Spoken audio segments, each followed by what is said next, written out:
Buenas noches, ¿cómo están todos? Bienvenidos a Los Guillos. Hoy tenemos a Olga Álvarez y María Alejandra Díaz. Yo tengo una...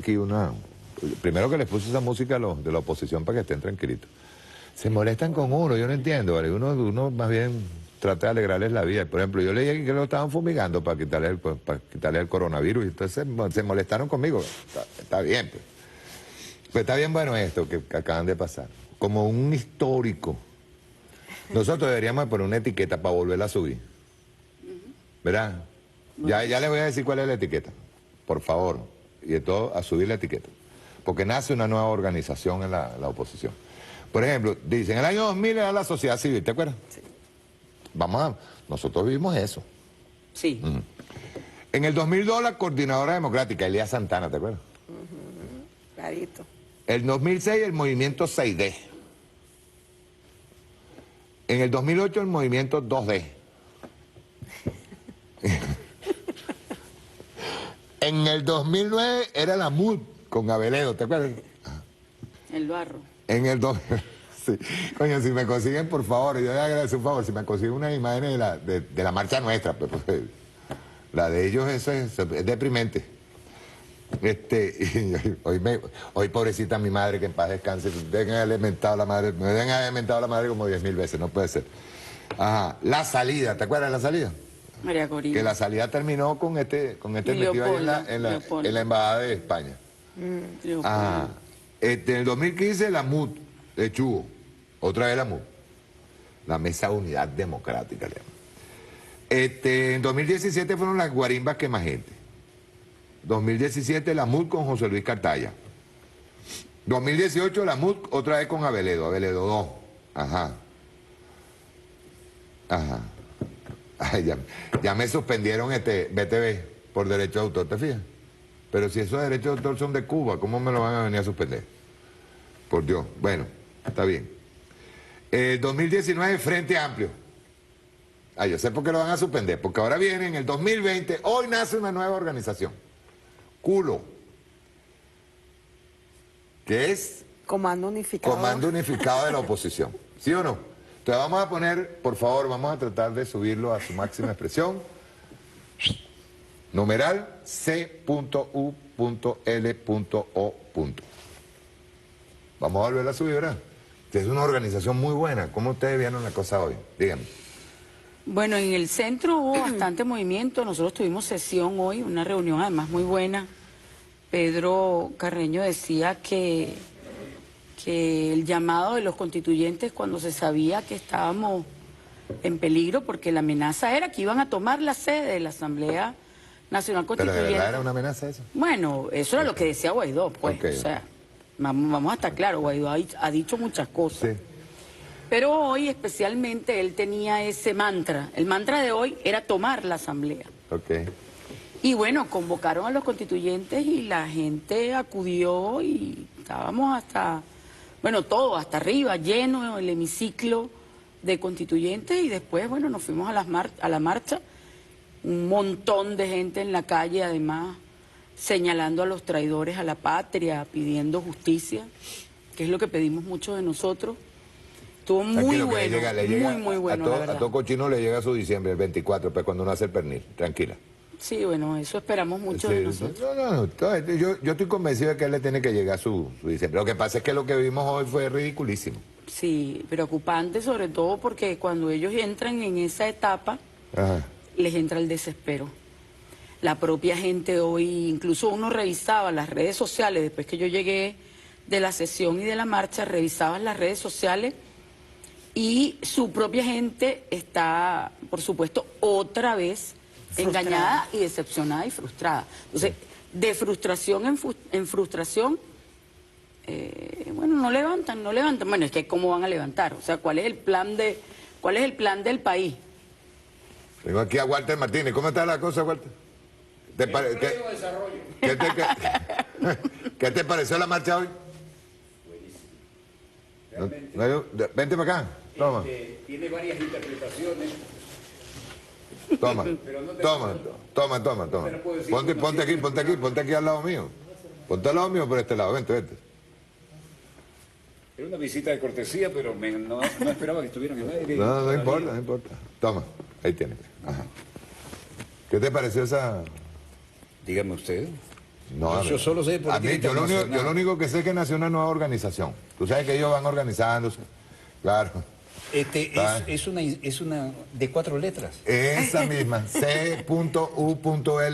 Recién nació y ya es famosa. Ya está famosísima. Sí. El problema es que todo el mundo tiene uno. Hay que averiguar cómo lo usa.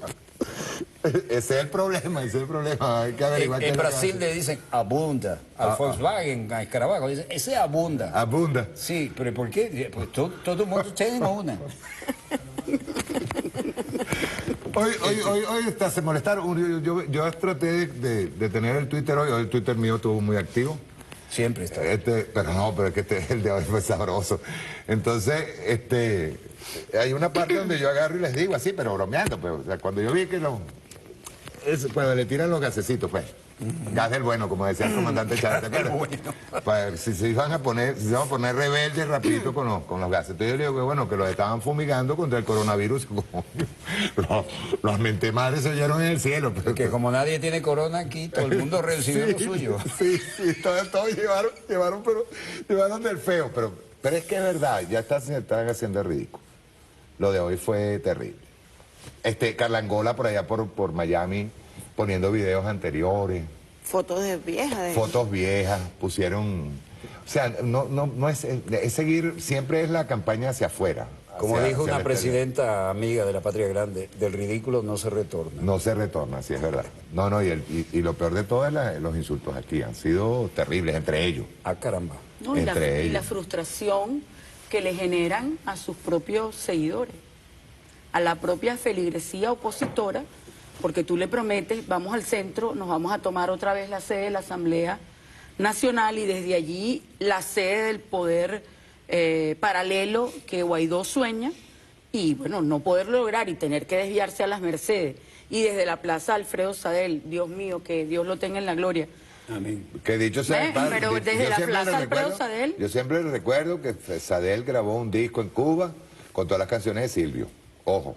No, y para de que lo Pablo, sepa. Y de Pablo Milanés. Creo que uno de los mejores discos de Alfredo Sadel, según mi gusto, pues, Doctora de los Zanoja, mejores. usted que además de abogada es graduada en música con honores, ¿usted qué opina?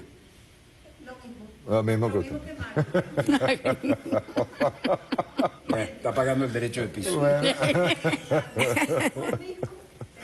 El mejor Sí, disco de sí. Sadel es ese, en Cuba. Sí, Sadel eso en Cuba se llama. Sadel en Cuba, sí. Así se llama el disco. Pero bueno, vamos a ver. Bueno, quería darles un saludo y como siempre estamos de vecinos y nunca nos vemos Ya, directamente. no es que lo de hoy es especial. Yo hoy lo disfruté, hoy el día lo disfruté. Yo no sé por qué ellos se molestan, ellos deberían molestarse con Guaidó, pero con nosotros no. Pero es que Más bien deberían mudarse, irse para la marcha de nosotros, empezar a bailar y empezar a disfrutar la alegría nuestra. Pues. Nosotros estamos alertas, eso sí. Ellos que no se equivoquen. Que no se equivoquen. los tiempos no son para equivocarse, Sí. es gratis, ¿no? Que no se equivoquen. Y ya que estamos, voy a mostrar algo. ¿Te Ajá. acuerdas del Cristo Azul que siempre mostraba Chávez? Yo lo tengo. Sí, señor. El mismo mayor general Jacinto Pérez Alcáid Sí, señor. me dice una vez, ven acá, como tú eres como eres, te voy a dar el hermanito de que le di a Chávez. Y ahí estamos. Yo tengo dos. A Dios rogando y con el mazo dando. Uno que me dio Chávez, que es el Cristo con que él apareció el 14 de abril fue realmente, en la madrugada. Y el Cristo que me trajo el presidente Nicolás, el Cristo que usa el Papa. Opa. Sí. Que los dos lo tengo. Así que protegido estoy. Contra mentada de madre, contra todo. Yo odio mucho quedarme sin palabras, pero después de lo que dijiste no puedo agregar nada.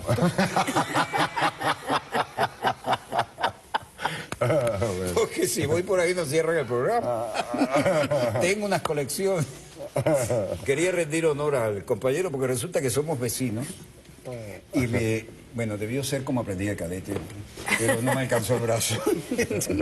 El tema es que somos vecinos y nunca nos vemos. Entonces, la doctora Alida Zanoja Maneiro, productora de mi programa Ad Honorem y laboralista, petrolera, maritimista, de aquellas que hicieron denuncias y se tuvieron que ir, y además licenciada en música con altos honores, me dice, mira, hay que ir a saludar al compañero. Bueno, aquí estoy y cumplí. Saludos. Señora, está haciendo más penas que el frenado 14, está haciendo señas así. Gracias, Walter. Permiso para retirarme. Y tripulación a tierra. Saludos. Le envidio el panel. Y eso que no hemos entrado en... Empecé llevando cable atrás de una cámara, sé lo que es. Gracias. Bien, vamos con el primer video. Derechos humanos. Ponga usted las cámaras. Gracias, Walter. Me gustaría ponerle panel también, pero no puedo. Vamos a comenzar con las últimas declaraciones de Arriaza y Valero. La respuesta de Valero. La respuesta de Valero, que estuvo muy buena con lo de los derechos humanos. Vamos a verlo. Rueda.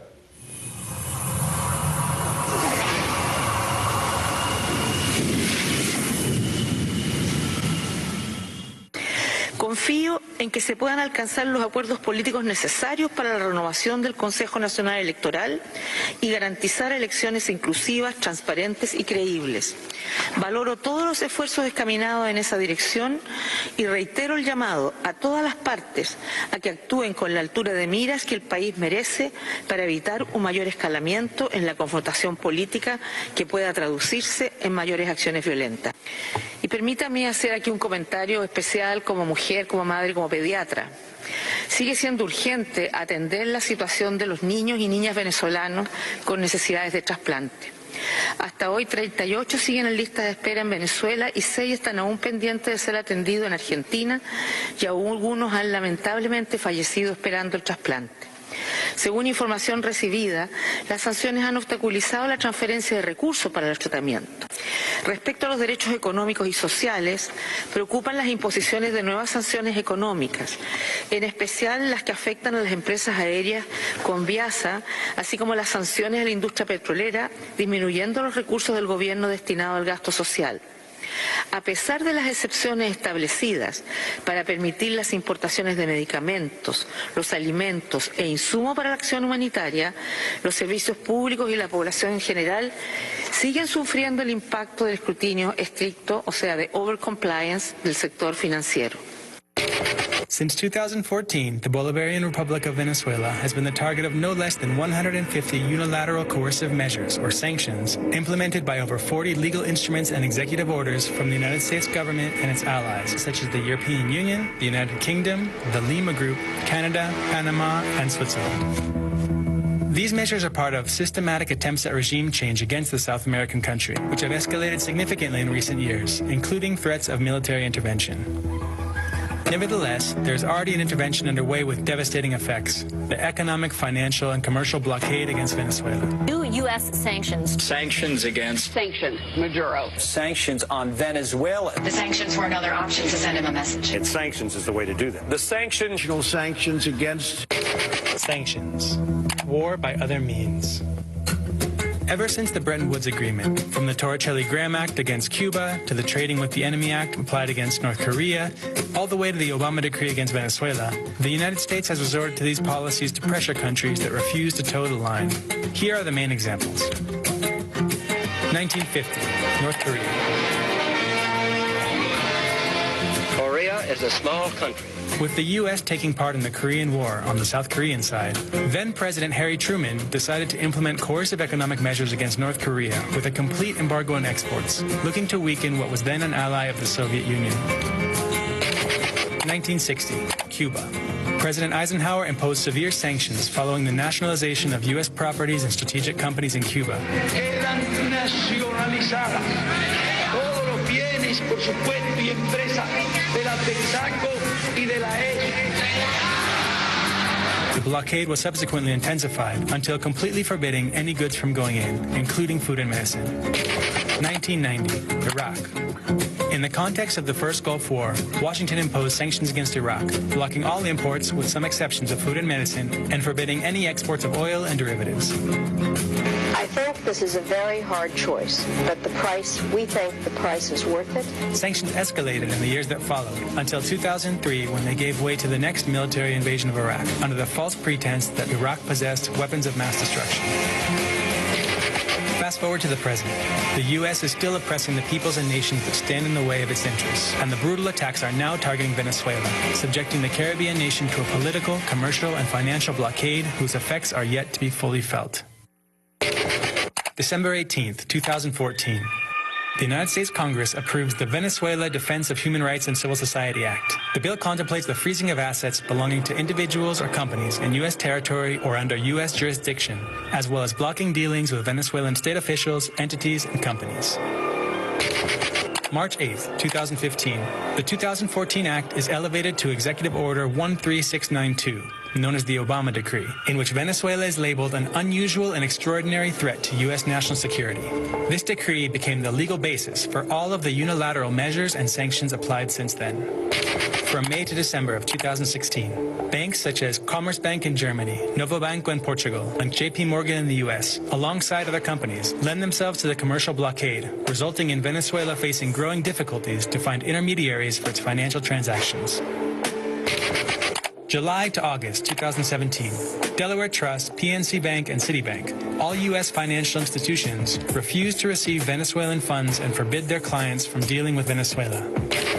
August 24th, 2017.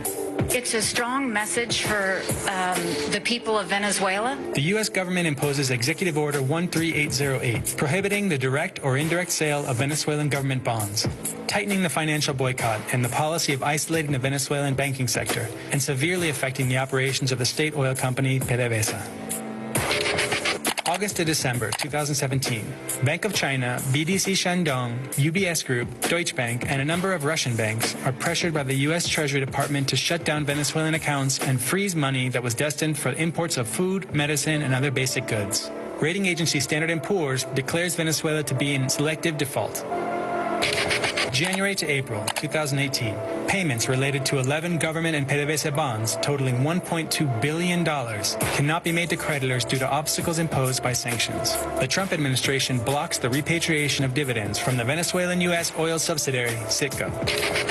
May 21st, 2018, a new executive order, 13835, escalates the economic blockade against Venezuela in response to Nicolas Maduro's re-election victory. Venezuela's President Nicolas Maduro has been declared winner of Sunday's election.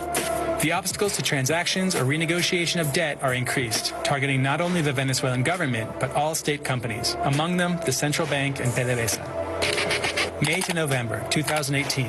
The Brazilian government stops paying for electricity supplied to it by Venezuela, following threats from the U.S. State Department. The Trump administration forbids U.S. citizens and companies from dealing with gold exported from Venezuela. January 2019 to the present. The U.S. continues to escalate the economic strangulation, imposing new sanctions against sectors such as mining and institutions such as the central bank. The Bank of England announces the illegal seizure of $1.3 billion worth of Venezuelan gold. There are also sanctions against shipping companies, making the importation of food and medicine even harder.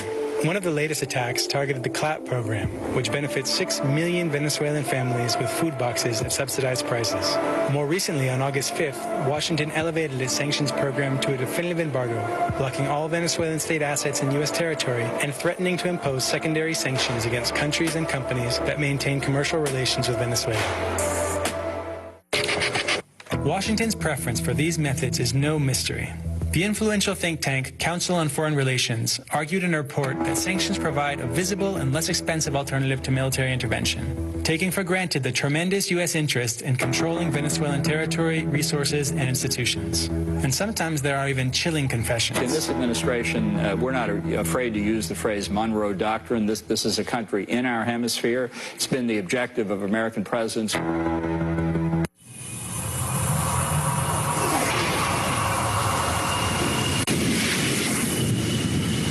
Bueno, no era el video que yo esperaba, ¿no? Pero lo vamos a poner luego, que era el de Arriaza y Valero. Pero vamos a lo de las medidas coercitivas y ellos siguen pidiendo sanciones. Es más, de hecho, están hablando de un bloqueo naval. Sí.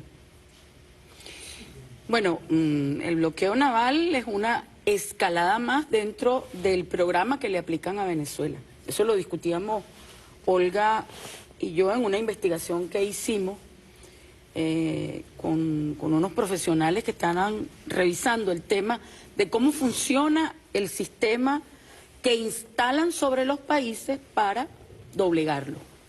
Si tú revisas en este momento, hay 32 países que tienen medidas coercitivas unilaterales. Lo de sanciones lo dicen ellos.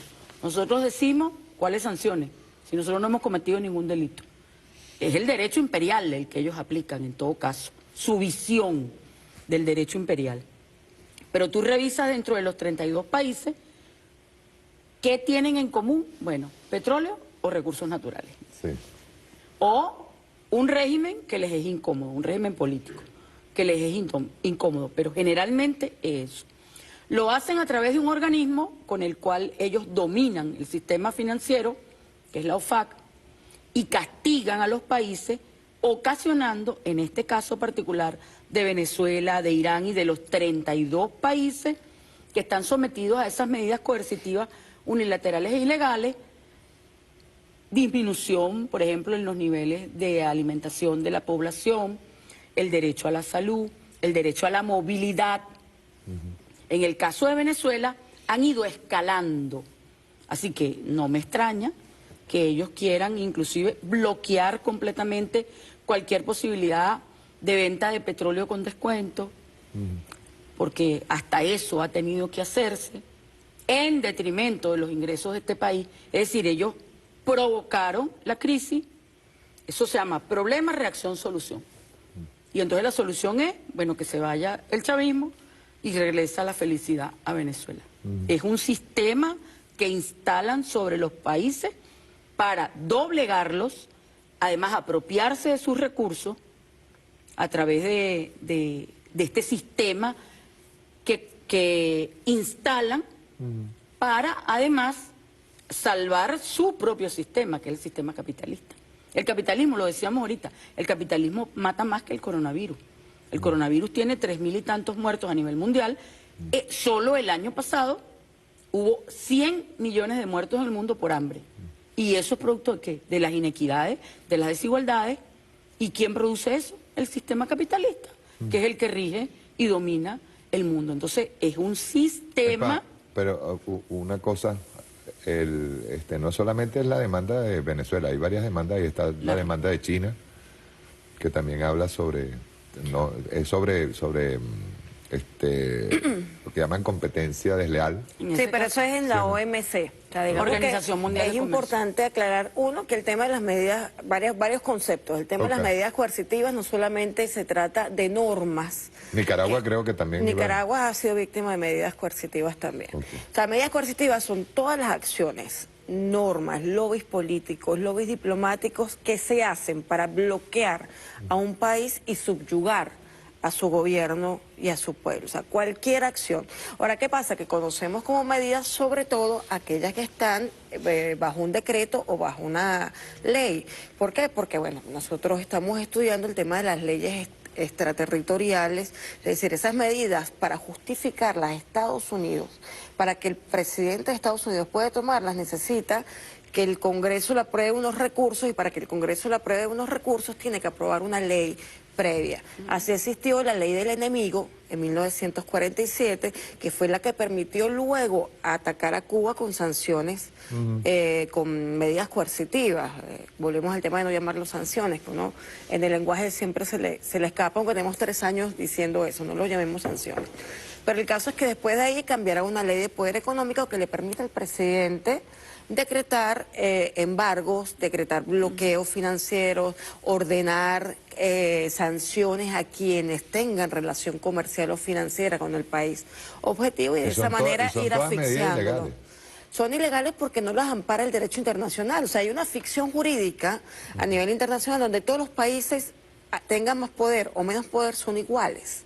Hay igualdad soberana, entonces no puede imponerle Estados Unidos a otro país una medida de ningún tipo. Son unilaterales, ¿por qué? Porque digamos que la Sociedad de Naciones, luego de la Segunda Guerra Mundial, creó varias instituciones, entre ellas la Asamblea General de la ONU, luego el Consejo de Seguridad. El Consejo de Seguridad es el único que tiene competencia dada por la Sociedad de Naciones, por la Asamblea General, para aplicar medidas que aún así están siendo severamente cuestionadas, aún siendo medidas dentro del derecho internacional que puede aplicar el Consejo de Seguridad, porque han traído peores consecuencias que soluciones. O sea, las medidas, aún siendo el Consejo de Seguridad que las aplica, por ejemplo, en el caso de Irak, en el caso de otros países, en el caso de Libia, donde intervino, ha traído peores consecuencias. Estamos hablando de millones de personas desplazadas, millones de personas que han sufrido cualquier cantidad de calamidades y millones de muertos entre ambos países, por ejemplo. Entonces, estamos diciendo, toda medida, toda acción de Estados Unidos contra Venezuela que tiene operadores dentro de Venezuela están cometiendo crímenes internacionales. Por eso es que no se van a juzgar aquí. No tiene sentido juzgar aquí, aunque tengamos en nuestra codificación, en nuestra Constitución, la posibilidad de aplicar por delitos de lesa humanidad. Hay que juzgarlo en un tribunal internacional.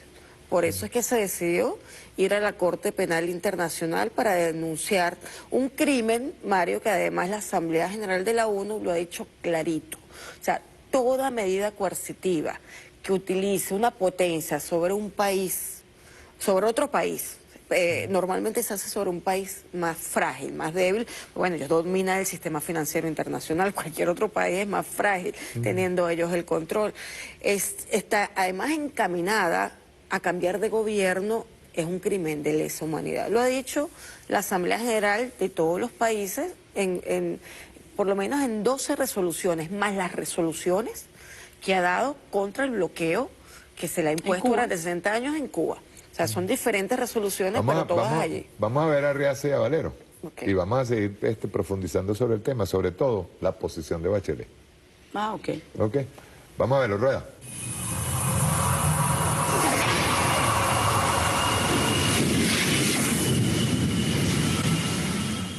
En los últimos días, estamos hablando desde el mes de febrero al mes de marzo, al día de ayer, se ha de nuevo desatado una táctica dentro del plan estratégico imperialista contra Venezuela que es obvia, pero no por lo obvio vamos nosotros a dejar de explicarla, porque los medios de comunicación también hacen su trabajo, los medios de comunicación masivos, internacionales, el mainstream media, como lo llaman en inglés, y parecen restarle importancia a elementos que son notables.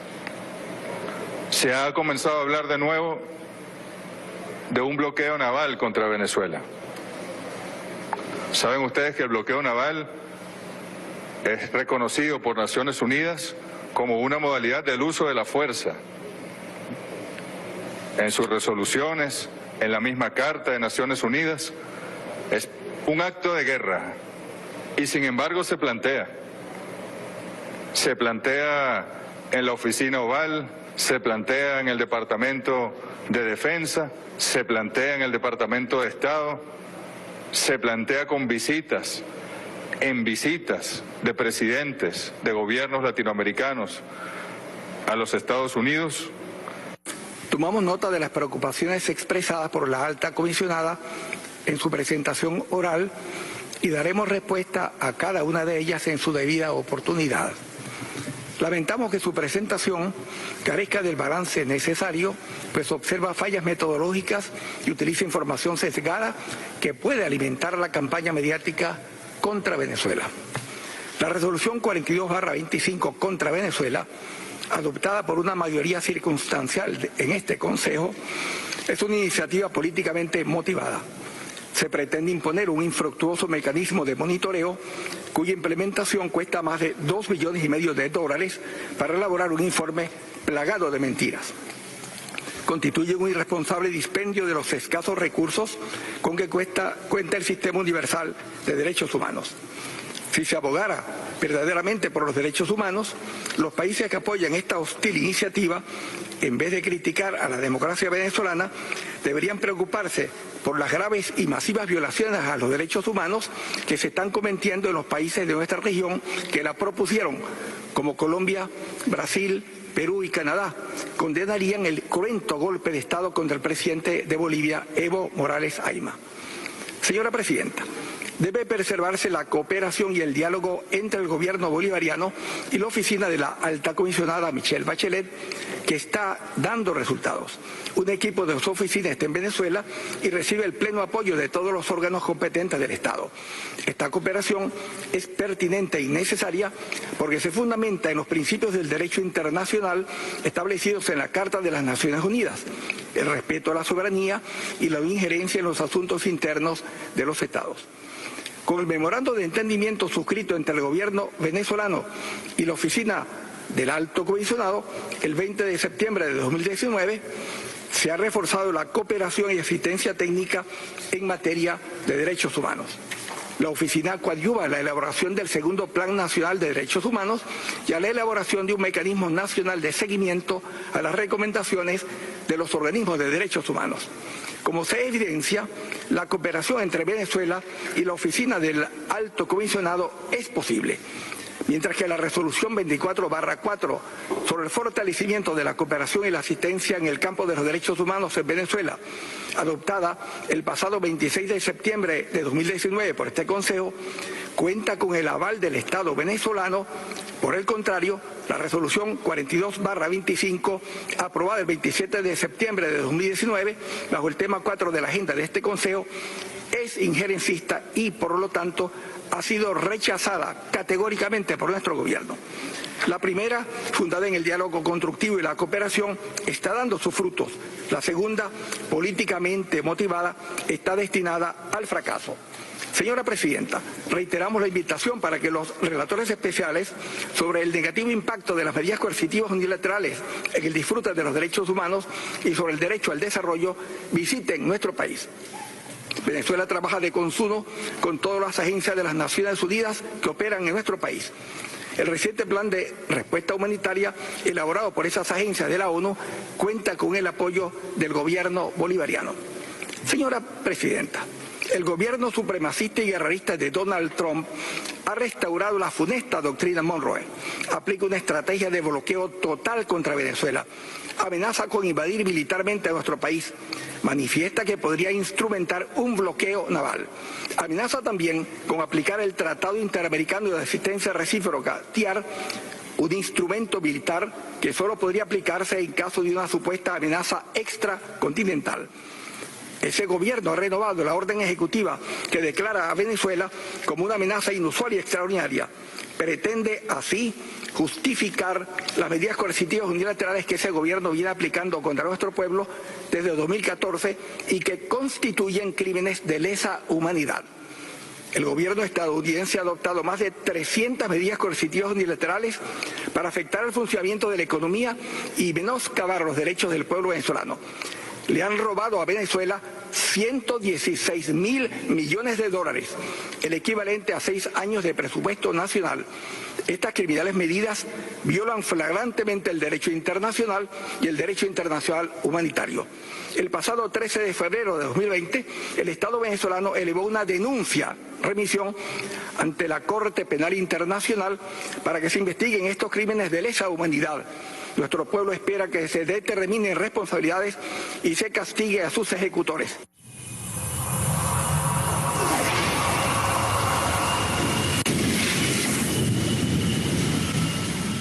Tú sabes que con lo de las redes sociales uno no goza. Yo aquí ahora con Telegram recibo noticias de Hispan TV y de RT y de varias agencias de noticias. Buenas agencias de noticias. No es CNN, no es CBS, no es nada de eso. Te dice aquí Hispan TV. Dice, el gobierno venezolano afirma que el informe de la alta comisionada de Naciones Unidas para Derechos Humanos está plagado de mentiras y utiliza información sesgada. Dice, la alta comisionada de las Naciones Unidas para los Derechos Humanos, Michelle Bachelet, ha presentado este martes una actualización oral de la situación de los derechos humanos en Venezuela, alegando que continúan las tensiones políticas y actos de violencia. Lamentamos que su presentación carezca del balance necesario, pues se observan fallas metodológicas y utiliza información sesgada que puede alimentar la campaña mediática contra Venezuela, ha afirmado el embajador venezolano ante la Organización de las Naciones Unidas, Jorge Valero, durante el 43 periodo de sesiones del Consejo de Derechos Humanos de la ONU. Valero ha indicado que los países que promueven el informe contra Venezuela no observan la situación de los derechos humanos en sus territorios. Les dejo la opinión a ustedes aquí. Bueno, hay que recordar que ella no hace mención, por ejemplo, a los 113 funcionarios y familiares que están bajo la observación y bajo las medidas coercitivas unilaterales de los Estados Unidos de Norteamérica. Mencionó algo de Conviasa, pero no mencionó los aviones de PDVSA, los barcos, porque también tenemos un número de 9 buques extranjeros y 40 de PDVSA que están bajo la aplicación de medidas coercitivas unilaterales. Nosotros seguimos insistiendo en que no debe apropiarnos del relato del enemigo. O sea, que no son sanciones, son medidas coercitivas. Son medidas, además, en forma de una supuesta formalidad jurídica. No pueden ser sanciones porque nosotros no hemos cometido ningún... Ni nadie nos juzgó y nos condenó.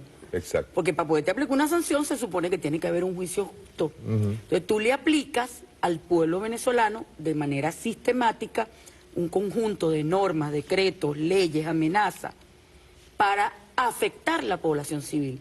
Eso son crímenes de lesa humanidad.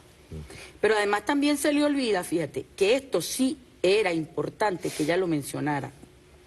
Y es el tema de la afectación por las medidas coercitivas en los sectores económicos, derecho a la salud, alimentación, educación. Tasa de mortalidad materna se incrementó de 66,66 en 2013 a 135,22. Eso es una afectación directa. La prevalencia de la subalimentación pasó del 2% en 2013 a 13,4%. Eso lo dice el informe nuestro, o sea, la demanda nuestra reconoce eso, está medido. El volumen de agua por habitante descendió de 466 metros cúbicos por persona en 2013 a 262 por persona en 2018. El indicador de calidad de agua se redujo de 91.6 a 86.2. El ingreso nacional en divisa pasó de 42.690 millones de dólares a 4.088 millones de dólares. Y la caída de la producción petrolera por las medidas coercitivas directas, 700.000 barriles diarios. Las pérdidas totales finales de 2019 de 116.000 millones de dólares. Es decir, el presupuesto de 6 años de este país. Pero, es decir, eso es lo que en el momento en que se introduce la demanda ante la Corte Penal Internacional, estas son las cifras. El resumen, rapidito, de las cifras. Se dice rápido, pero tú le quitaste a este país 116.000 millones directas, pero ¿y las indirectas? Porque los reales que se robó Guaidó, que se calculan en más de 35.000 millones de dólares. O sea, estamos hablando de casi 150.000 millones de dólares que han causado en daño directo a la población venezolana. Y todavía hay gente diciendo... Sin cometer ningún delito. Oye, y todavía hay gente diciendo, nos estamos muriendo de hambre. Sí, mira, aquí está. Hay un 13,4% que está siendo afectado por las medidas coercitivas. Nosotros habíamos logrado bajar esos niveles a un 5 y tantos %. Entonces hay un nivel enorme de hipocresía criminal en el momento en que ellos agarran y dicen que eso es producto del mal gobierno.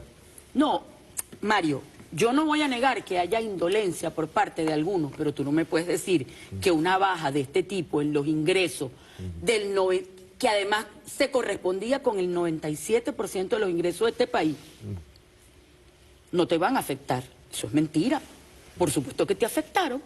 ¿Y quién obligó, por ejemplo, a un bloqueo contra PDVSA? Fue internamente. O sea, internamente hay factores que han provocado la baja de la producción, pero no todo. Casi el 90% de eso tiene que ver con la afectación de la posibilidad de exportar, la posibilidad de actualizar nuestra refinería. Y lo mismo pasa con la luz eléctrica. ¿O es que no vamos a decir que la transnacional que nos vendió a nosotros los repuestos General Electric no los quiere traer y que por lo tanto el sistema eléctrico está afectado, aún teniendo dinero con qué comprar? Porque no nos quieren vender producto de las medidas coercitivas que Estados Unidos libera. Entonces, más el sabotaje interno del terrorismo. Además hay otro factor. Las medidas han ocasionado la afectación de nuestro salario, sobre todo en la administración pública. Me decía la semana pasada, y yo tengo que reconocerlo aquí, son unos héroes, a los trabajadores de la electricidad de Caracas, de Corpoelé, de todas esas empresas. Me decía, por ejemplo, que para la Gran Caracas había una unidad de 327 hombres. Me lo contaba Lisandro, por cierto, saludos a Lisandro, que fue hasta mi casa a solucionar el tema, ¿te acuerdas? Que estuve todo el día sin luz. Bueno, ellos fueron hasta allá. Los héroes, definitivamente los héroes. Quedan 37 personas en esa unidad. Y en la otra unidad, que era una unidad especial de emergencia, que había 147 hombres, quedan 14. O sea, se fue el 90% de los trabajadores, Mario. Y esa gente está atendiendo y echándole pichón para que nosotros tengamos luz. Al menos en Caracas nosotros no sufrimos los rigores, pero en el interior del país. Hoy contaba Pedro Carreño en la reunión de la Asamblea que en Barinas, por ejemplo, hay poblaciones que tienen luz una vez al día, 6 horas. O sea, pasan 18 horas sin luz. ¿Y qué me van a decir? ¿Que solamente la indolencia de algunos funcionarios? Yo explicaba el otro día lo del combustible. Caracas no tiene problema. No, pero anda para el interior. Sí. Mi hermana en Puerto Ordaz hace 32 horas de cola. 32 horas de cola para echar gasolina una vez a la semana. O sea, lo que nos están haciendo es sufrir. ¿Y está sufriendo solamente el chavismo? Pregunto yo. Sí, esa es otra cosa terrible. O sea, la gente ya no se come el cuento de que con más sanciones vamos a salir de Nicolás. Ya no se come ese cuento. Ahora, ¿qué me preocupa a mí? Y lo digo, digamos, en son de avanzar y de profundizar la defensa del país, que no es suficiente con demandar ante la Corte Penal Internacional, sino que nosotros tenemos que, por ejemplo, proponerle a los 32 países que están siendo perseguidos, asfixiados, cercados, vamos a unirnos y vamos a ponerle nosotros a ellos recíprocamente sanciones. Vamos a imponerle entonces medidas coercitivas unilaterales. ¿Qué te duele a ti? Ah, bueno, Pfizer no me quiere vender más vacunas.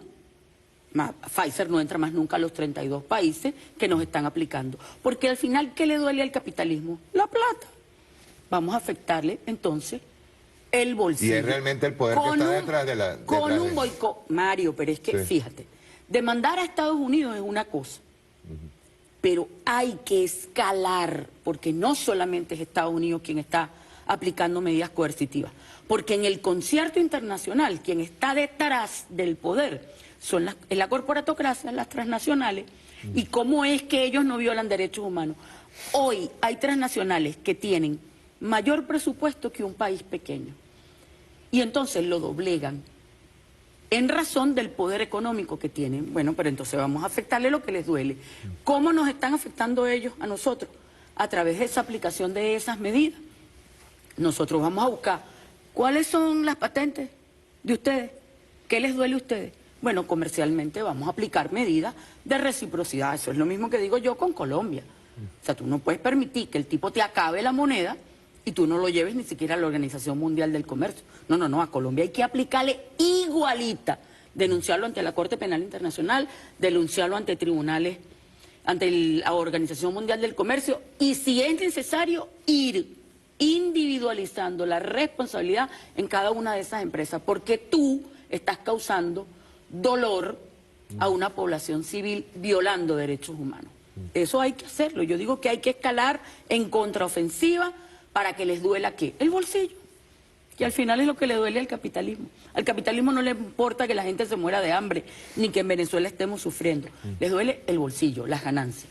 Yo quiero saludar que por lo menos la alta comisionada que siguió el mismo esquema, eso hay que decirlo, o sea, aquí aunque cambien al alto comisionado, siguen el mismo patrón, o sea, el sistema está enfocado en destruir a Venezuela, porque el anterior alto comisionado, Said Hussein, también emitió un informe totalmente sesgado, como las actualizaciones que cada trimestre está presentando la alta comisionada Michelle Bachelet.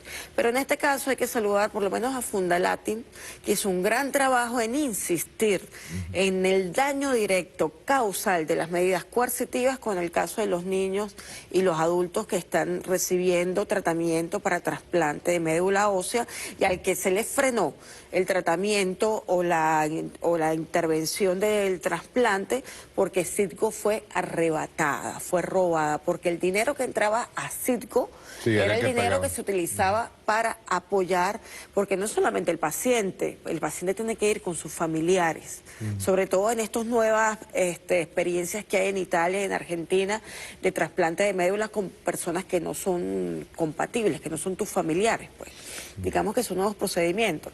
Entonces, por lo menos toma en cuenta, pero el problema es que no son 32, ni 38, ni 40, estamos hablando de 30 millones de venezolanos, estamos hablando de un crimen internacional que pone en riesgo la seguridad del país.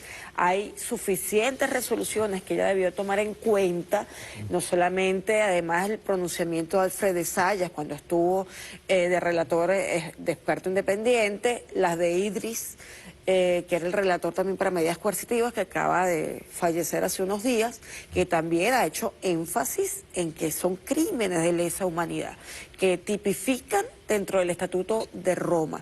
Y ella está ignorando que a nosotros nos están aplicando de manera sistemática, planificada, pensada y además dicho, o sea, no son papeles desclasificados. Ellos lo dicen en los Twitter, en sus pronunciamientos, estamos hablando de Pence, de Pompeo, de Trump, de Elliot Abrams, todos son abiertos en la intencionalidad, o sea, la causa es fácil determinarla en cualquier procedimiento. Entonces, ¿qué pasa? Bueno, Michelle Bachelet incurre nuevamente en, digamos que, servirle al sistema y a estas ONGs que la mayoría están siendo financiadas por el Departamento de Estado a través de USAID y de otras organizaciones europeas que, bueno, que financian a grupos que incluso montan falsos positivos en informes que le llegan a la alta comisionada. Por eso es que digo, por lo menos saludo que dentro de todo lo que dijo, reconoce por lo menos una de las causas directas de la afectación de salud, a pesar de que obvia el resto de los millones de venezolanos afectados por temas de salud. Punto de información. Ajá. Nosotros no, la gente cree que es que nosotros nos burlamos. No, señor. Carla Angola acaba de reconocer que existe un comando unificado de la oposición. Aquí está, pues. Culo. Lo dice Carla Angola. Nace comando unificado de la oposición. O sea, no es mentira. No. No es mentira. Y dice, nuevo aló buenas noches con Juan Pablo Guanipa. Entonces dice, nace comando unificado de la oposición. Lo dice Carla Angola. Después que no diga todo lo que... Sí. Es una aclaratoria, pues. Entonces, numeral C.U.L.O. Hay que ponerlo de primero en las tendencias, ya está en las tendencias. El otro tema es que ella en esta actualización no toma en cuenta el sabotaje al tema electoral. Ella reconoce muy bien que además debería hacerlo con más énfasis. Vamos a estar claros, ninguno de los rectores tiene periodo vencido este año, no les corresponde sustitución de ningún tipo, ni que haya un comité de postulaciones electorales, no corresponde en este año para ninguno de los rectores del CNE.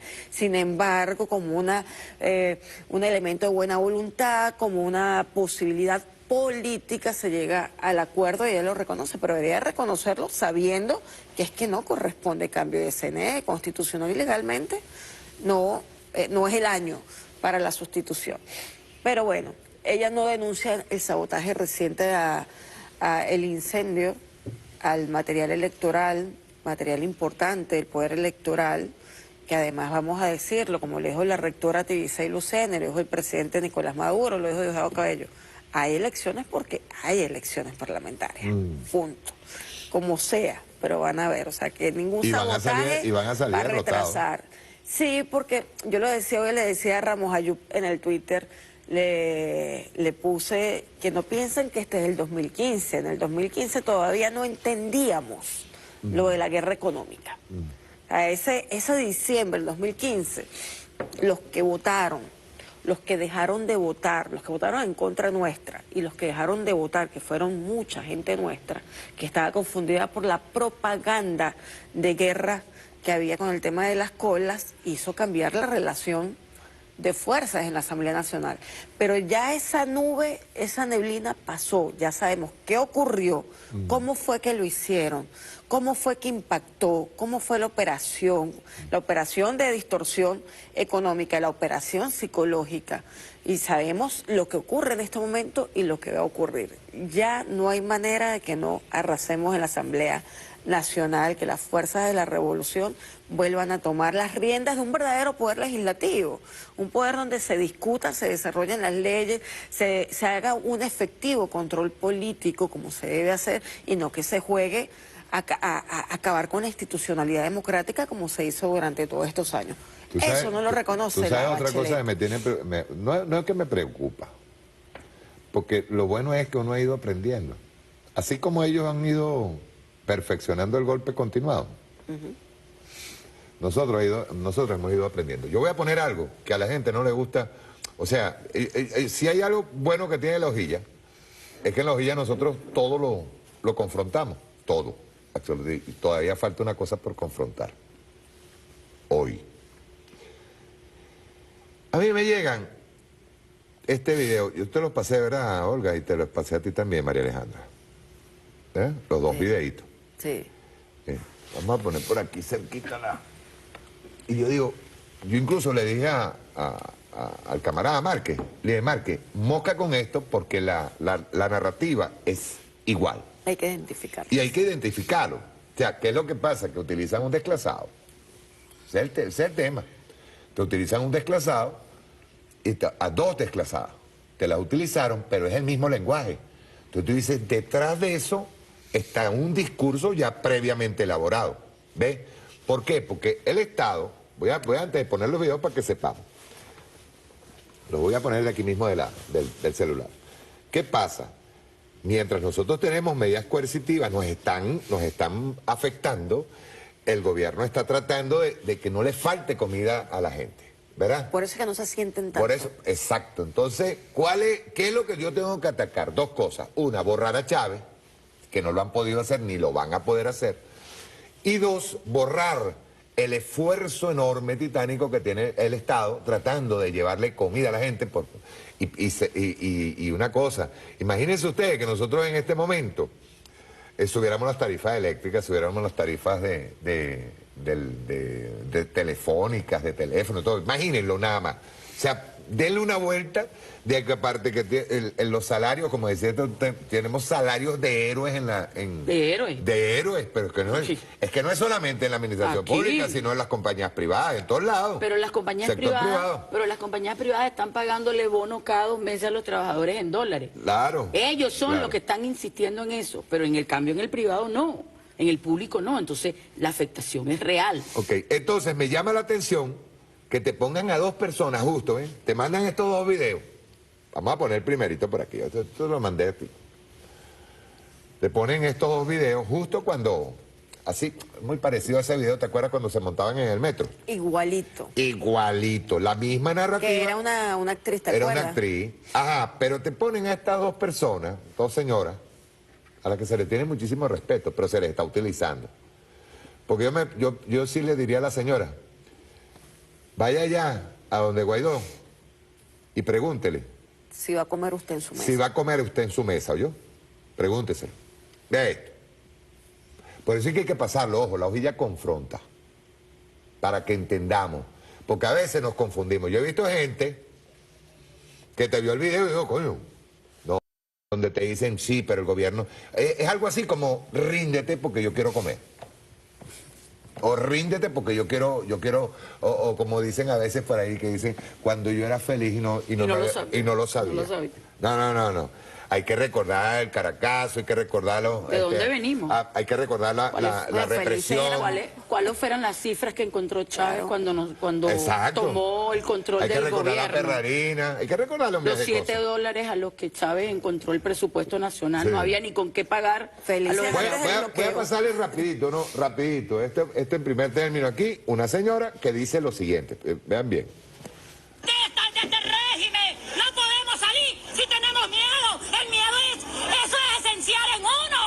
Si tú no lo enfrentas, ¿cómo vas a salir de este bendito miedo? Yo quiero salir de esto. Estamos muriéndonos de hambre. Y este es 20 Venezuela, yo ya averigüé. ¡Hijo de puta! ¿Por qué no nos quedamos? No le tengamos miedo a estos desgraciados. ¿Ah? Ninguno apoya porque hay miedo. Entonces sigan apoyando su bono. Sigan llenándose de cochinos dinero. Sigan apoyando su bono. ¿Ve bien? O sea, el esfuerzo titánico es lo que hay que atacar. Fíjate bien. Y de paso, las dos personitas son de 20 de Venezuela ya.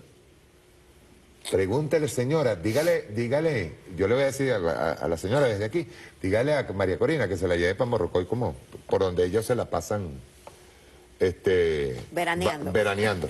Dígale yo, señora. Y va a la otra, igualito, idéntico, 20 de Venezuela, mira. Llame, que es su familia, que nuestras familias se hayan tenido que ir como ratas. Y las verdaderas ratas están aquí. El discurso. Las verdaderas ratas están aquí refugiadas. Y ustedes apoyando sin vergüenzura. Ahí donde ustedes están, ninguno han desayunado. Mientras el cabrón acá le está en Miraflores comiendo. Y ustedes martillando a la pobre gente por ahí para que le den un plato de comida muerto de hambre. Eso es lo que son. Un muerto de hambre. Señora, ¿fracasó Guaidó nuevamente? Miren, mi hermano, yo le voy a decir una vaina. Esto no lo tumba ningún político. El barrio, los barrios tienen que bajar. Esa es la verdadera. ¿Cuál es la narrativa? La que están montando. Ellos saben, miren, yo se lo voy a poner de esta manera. Ellos saben y el imperio sabe que las elecciones parlamentarias las vamos a ganar. Ellos lo saben. Lo saben. Ellos lo tienen ya en cálculo. Entonces, ¿qué hay que hacer? Hay que borrar todo el esfuerzo que tiene el gobierno y que tiene todas las fuerzas, porque no es solamente el gobierno, aquí se está moviendo Ueche, partido, todo el mundo tratando de llevar claro con todos los errores que tenemos. Con todos los errores que tenemos. Pero estamos tratando, mire, son 6 millones de familias a las que les está cayendo comida. Con errores y todo. Algunos afectados por individualidades. Ojo, que eso hay que decir. Pero ¿qué es lo que tengo que hacer yo? Borrar eso. Y para borrarlo, ¿a quién te utilizo? Este es María Corina, ¿oyeron? Esto no es Guaidó. Este es María Corina, de 20 Venezuela. Estará en la... ¿Cómo se llama? Este es María Corina. Por eso es que sepan identificar, camarada, yo le digo. Y ahorita que nosotros vamos creciendo con los milicianos son una fuerza excelente. Incluso estamos hablando ideológicamente excelente. Y no hay que... la oposición y Estados Unidos, si algo le ha sacado cuenta de la cantidad de milicianos que tenemos en la calle. Así es. Y milicianos que se han comprometido, porque el que se monta un uniforme de miliciano está absolutamente convencido de que así sean una trinchera y viejitos van a terminar echando tiros. Ellos lo saben, ellos lo saben. Entonces, ¿cómo hago yo para afectar al barrio, para afectar al miliciano? ¿Cómo hago yo? Borrarlo. No han podido borrar a Chávez, ni lo van a borrar. Pero yo tengo que agarrar y terminar borrando el esfuerzo titánico ante unas medidas coercitivas que me están dañando. ¿Cómo hago yo? Trato de borrar las medidas coercitivas. No, eso es mentira, es el mal gobierno. Ya no le creen ni a Guaidó, ni a María Corina, ni nada. Pero aquí tienes, ¿ves? Este es el discursito. Por eso yo te decía cuando íbamos a entrar al programa, te decía, y de eso vamos a hablar después.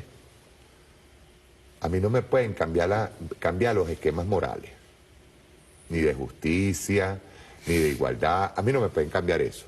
Ni me pueden poner un personaje que sea moralmente reprochable. Yo lo dije hoy, ¿sabes lo que es encontrarse un Rodrigo Cabeza metido, camaradas, metido en la marcha de la oposición en Maracaibo? Y yo lo puse en juego, es verdad. Ya Guaidiota tiene a sus 101 MMG, que es el movimiento de malandros de Guaidó. Por favor, una persona que haya estado al lado de Chávez, o sea, tú puedes tener toda la diferencia que tú quieras con el presidente Nicolás, con que tú puedes tener toda la diferencia que te dé la gana, pero que tú vayas a retratarte con un ladrón. Con un ladrón. Coño, vale, o sea... No, peor. Estamos hablando de un cambio de ciertos personajes, escúchese bien, de ciertos personajes, un cambio en la moral, pero terrible, o sea, no hay... O sea, si mi odio o si mi reconcomio con la revolución, si mi reconcomio, de eso voy a hablar ahorita, con la revolución es que yo quiero superar a la revolución para poder hacer la revolución. Bueno, para hacer la revolución, camarada, lo primero que tú tienes que hacer es no retratarse con todos los que le hicieron daño a este país. No, y además con un personaje que sistemáticamente, desde que llegaron a ocupar la Asamblea Nacional, lo que ha hecho es llamar a una intervención militar a su país. O sea, ¿cómo tú te vas a retratar? Yo puedo tener miles de diferencias, es lo que tú dices, Mario. Nosotros podemos tener críticas, diferencias, todo lo que tú quieras, de estilo, de forma, de que no nos gustan cosas como se hace, lo que tú quieras. Pero retratarte con un tipo que está pidiendo medidas contra tu propio país, que están ocasionando muerte, que están ocasionando la afectación de los derechos humanos, un tipo que está diciendo... vengan, invádannos y después que destruyan el país nosotros vamos a mandar sobre la ceniza. Eso no merece mi respeto, ni como venezolana, ni como madre, y menos ejerciendo la política con P mayúscula como nos enseñó Chávez. La política es convencer, la política es dialogar, la política es llegar a arreglos y acuerdos consensuados para fortalecer la democracia. Pero prevaleciendo los principios. Pero evidentemente, porque si tú te doblegas frente a las circunstancias y renuncias a los principios, no te queda nada. Porque ¿qué es la política sin moral? Nada. Nada. Y eso no lo decía yo, eso lo decía Chávez, lo decía Bolívar. Es decir, nosotros tenemos ejemplos suficientes de gente que prefirió salir del Congreso y irse para el monte a echar tiro. ¿Es o no es? Fabricio. Bueno, entonces, ¿de qué estamos hablando nosotros? Nosotros estamos hablando de el ejemplo moral. Si tú no tienes moral para decirle al otro que está al lado tuyo, mira, sígueme en esta idea, y además de convencerlo, sino que lo vas a convencer amenazándolo con una pistola en la cabeza, mira, eso no es el ejercicio de la política. De todas maneras, en el caso, por ejemplo, de Rodrigo, ya se intuía por las propuestas, por los análisis económicos, por las posiciones que tenía, que estaba picado de culebra. O sea, es una persona que no estaba convencido de este proyecto histórico. Bueno, nosotros tenemos unos cuantos así. Sí, uno les Por eso escucha. es que yo últimamente, Olga, ahorita continúa, por eso es que yo últimamente he dicho, a mí me dicen, oye, pero cuando tú pones un video que aparece ahí atrás Rafael Ramírez y que aparece atrás... fulano de tal, todos traidores. Yo le dije, no, pero eso nosotros tenemos que enseñarlo. Tenemos que enseñarlo. Es que el comandante Chávez hablando de ir hacia el socialismo y un traidor atrás. Es que un proyecto virtuoso, como es el proyecto bolivariano, el proyecto de Chávez, actúa como centrifugadora. El que no está pegado a los principios termina saliendo, o sea, el mismo proceso termina... sacándolo, bueno... Como decía Chávez, la revolución es una molienda. Claro, es así. Y ahora es que nos falta, porque hay un tema de principios, un tema de formación, de valores, que todavía a nosotros nos falta muchísimo en ese sentido, incluso en lo educativo. Hay muchísimos elementos que hay que todavía transformar para poder construir al hombre nuevo, al hombre y a la mujer nueva. La ética. O sea, es mucho que hacer. Ahora, lo que es vergonzoso es que un liderazgo tan fuerte como el del comandante Chávez, con un proyecto histórico, tú lo abandones por reconocer a una persona que tiene pies de barro, que no tiene ninguna estructura, ningún sistema de ideas, que no es un líder, es solamente un operador, no digamos ni político, porque es que eso le queda grande. O sea, es vergonzoso. Lo que vimos hoy de esta persona...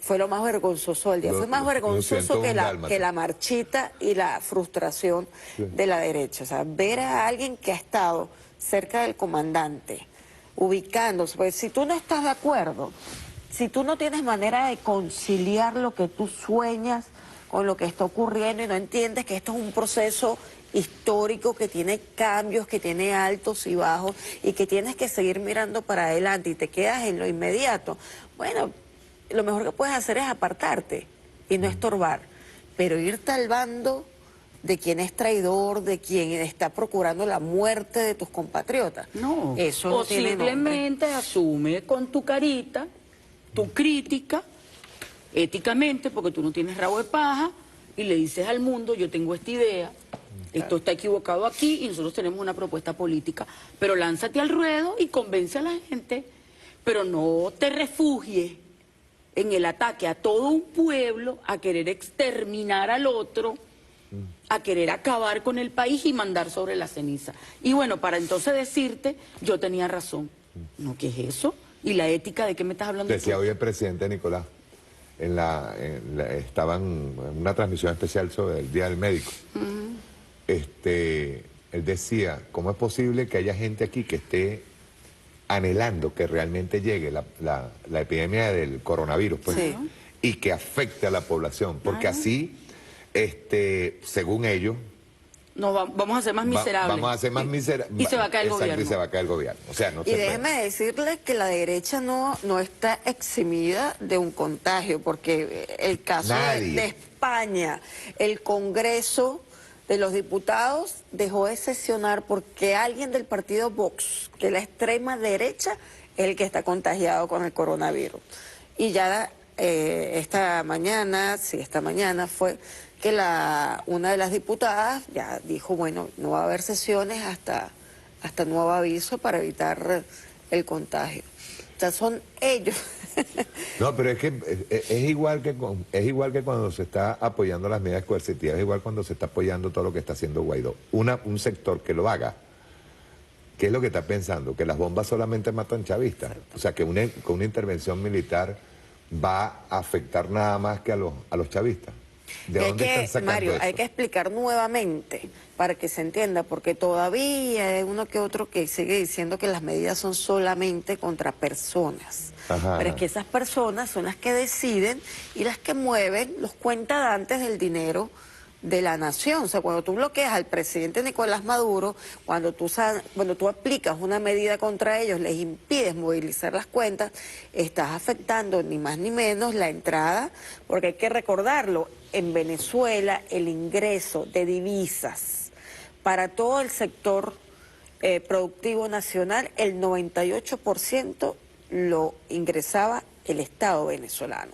O sea, estás asfixiando ese 98% de divisas que entraban al país, ese dinero que podía ejecutarse en presupuesto para programas sociales, afectando a toda la nación, porque es que no es casual que sea precisamente el gobierno el que bloquea, porque el gobierno es el que produce casi la totalidad del dinero que ingresaba a Venezuela. O sea, estás asfixiando directamente a los programas sociales y eso lo tiene que saber aquel que duda del por qué se sanciona a gente del Banco Central, a la vicepresidenta, al presidente o a cualquier autoridad que pueda movilizar cuentas para los programas sociales que tenemos. Bueno, una de las razones por las cuales nosotros tenemos que seguir insistiendo en este tema, debemos vernos reflejados en lo que ellos le hicieron a Irán, por ejemplo. En el caso de Irán, que ha avanzado mucho a partir de la revolución, Irán se detuvo en el tiempo, pero para aprender de esa experiencia producto del bloqueo. Y digo se detuvo en el tiempo porque ellos absorbieron el golpe y pudieron avanzar. Y tienen un desarrollo tecnológico importante, tienen además, pueden alimentarse porque desarrollaron anticuerpos contra el bloqueo, pero están sancionados con respecto al tema también petrolero. Entonces, qué casualidad, el comportamiento sistemático de los Estados Unidos contra países que tienen recursos petroleros y que tienen recursos naturales, en este caso minería. Es decir, todas esas medidas coercitivas se aplican a países donde ellos no tienen el control del gobierno. Porque al final no importa que esté allí un títere, pero si ellos tienen el control de los recursos y de parte del gobierno, no hay problema. Los dejamos y que vayan andando mientras nosotros seguimos espoliándolo.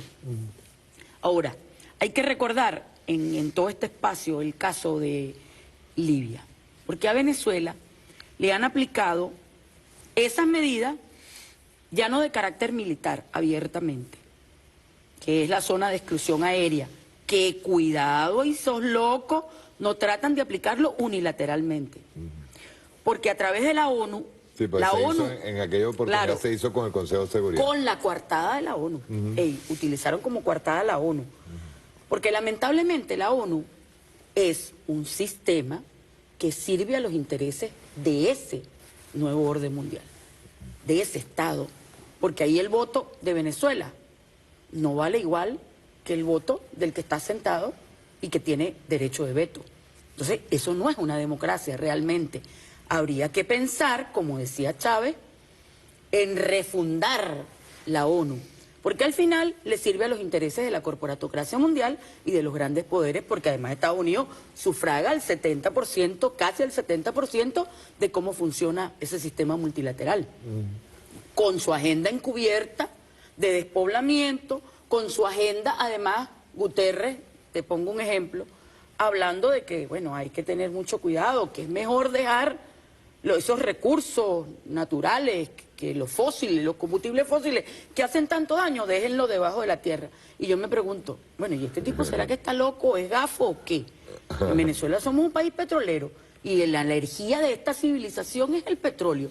¿Cómo que tú me vas a venir con la agenda, esa agenda 2030 del cambio climático? No, yo no me como esa, porque yo sé lo que está detrás, que es la desaceleración de la economía para ellos imponer su nuevo patrón económico. Eso no es casual. El ataque al petróleo... La mutación del nuevo orden. Bueno, fíjate, ¿qué sucedió ahorita? Rusia dice, no hay más acuerdo con OPEP. Porque además, ¿qué estaba sosteniendo a la OPEP? La OPEP es un cartel de productores. Exacto. Estados Unidos entra como productor porque Estados Unidos está produciendo 11 millones de barriles de esquisto, que es a través del fracking. Acabando con eso sí acaba con el ecosistema, pero de eso sí no dicen nada. Lo malo es el petróleo fósil, el de Venezuela y el de los otros paisitos. Porque no tienen el control ellos. Yo me pregunto, si lo vamos a dejar ahí, ¿a quién se lo vamos a dejar? A ellos. Exacto. Entonces, fíjate cuál es el juego. Rusia les dice, mira, no. ¿Qué pasó inmediatamente?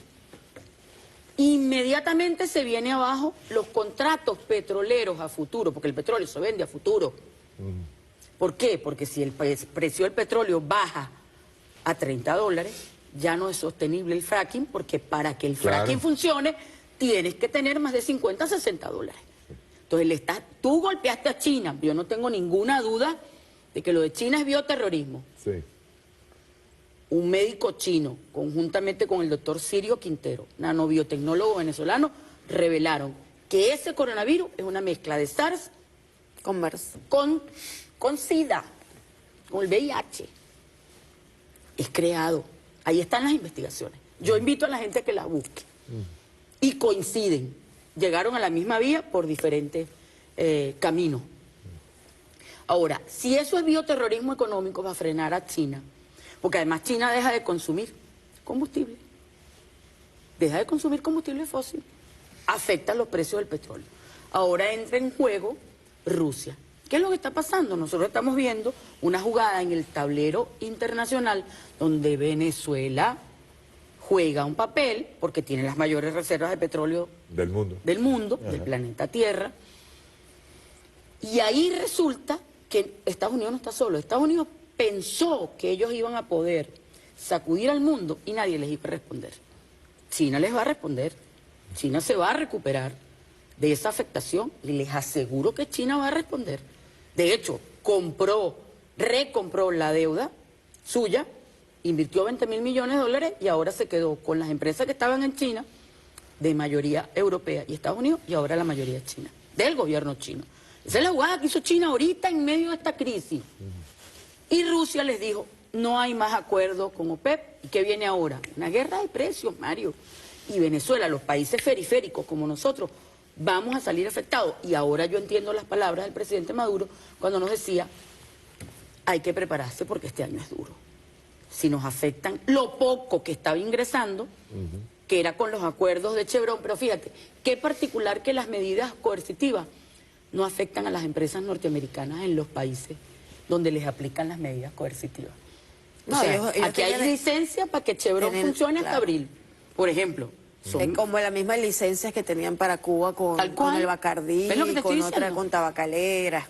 Son licencias para no afectar intereses norteamericanos. Y eso tiene que ver, ¿para qué? ¿Para qué hacen ellos eso? ¿Por qué sancionan a Rosneft? Porque Rosneft, que era la que estaba haciendo algún negocio con el petróleo venezolano, estaba teniendo más ganancias que las propias empresas norteamericanas. Yo sanciono a Rosneft y las pongo en condiciones de competencia para que no ganen más que yo. Hermano, es la guerra ya no tan secreta del petróleo.